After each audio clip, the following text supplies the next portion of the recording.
Hello everyone, this is Steno 24/7. This will be selection number 6, 372 words on the subject of Highway Traffic Act. This will be at 160. Ready? Let's write. Members of the jury.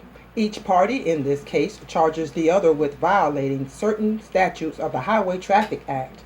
It is the law of this state that a violation of any of the provisions of the Highway Traffic Act by a person operating a motor vehicle upon a public highway shall be prima facie evidence of negligence.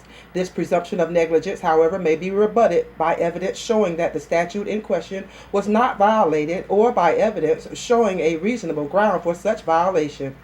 The driver of a motor vehicle whose vision is obscured by snow and wind or other atmospheric conditions must exercise care and caution commensurate with the situation. The factors to be considered when determining a driver's negligence are the speed and control of the vehicle, the extent of visibility, and the degree of care and caution required under the circumstances. It definitely appears that both motorists were driving at a speed lower than the maximum permitted under the Highway Traffic Act, but the fact that the speed of a vehicle is less than that permitted by law does not relieve the driver from the responsibility of reducing speed when special hazards exist with respect to weather, visibility, or highway conditions. It was the duty of each of these drivers to keep his vehicle in his own lane of the pavement. This collision could not have happened if each had done his duty in that respect.